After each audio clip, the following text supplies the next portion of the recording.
Dear student, स्वागत है फिर से एक बार आपको हमारे इस YouTube चैनल में।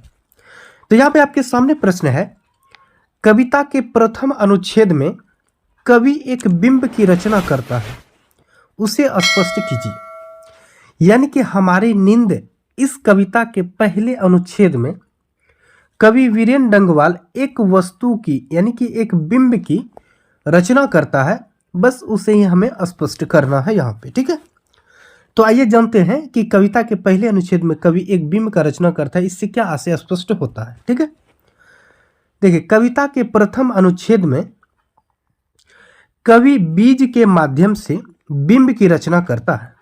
यानी कि कविता के पहले अनुच्छेद में कवि जो है बीज के माध्यम से यानी कि अंकुर के माध्यम से बिंब की रचना करता है। व्यक्ति जब गहरी नींद में सोया हुआ रहता है तो उस बीच में ही पौधे कुछ इंच बढ़ जाते हैं। देखिए यहाँ पर बीज है और यहाँ पर बीज है, दोनों को एक बात ही नहीं समझ लीजिएगा। ठीक है, बीज का मतलब हो गया अंकुर हो गया, और यहाँ बीज का मतलब जैसे राम और रावण के बीच में लड़ाई हुआ था, तो ये राम और रावण के बीच में ये वाला बीज है यहाँ पे। ठीक है, तो वही है कि व्यक्ति जब गहरी नींद में सोया हुआ रहता है तो उस बीच में ही पौधे कुछ इंच बढ़ जाते हैं। बीज धरती में फटकर अंकुर के रूप में आ जाता है। बीज जो है धरती में फटकर किस रूप में आ जाता है? अंकुर के रूप में आ जाता है।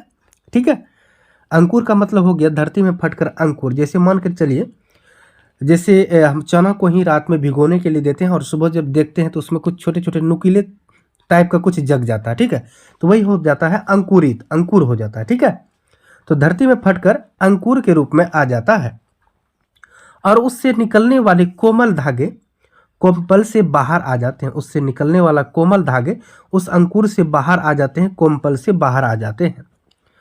देखिए कहने का अर्थ यह हुआ कि हमारे सोते रहने पर भी प्रकृति, कहने का मतलब यह हो गया कि हमारे सोते रहने पर भी प्रकृति जो है अपना चक्र नहीं रोकती है। ठीक है, हमारी अचेतन अवस्था में, हमारे सोए हुए रहने के अवस्था में भी इस संसार में बहुत परिवर्तन हो जाता है। ठीक है, तो यहाँ पर हमारा यह वीडियो खत्म होता है। वीडियो देखने के लिए आपका बहुत बहुत धन्यवाद।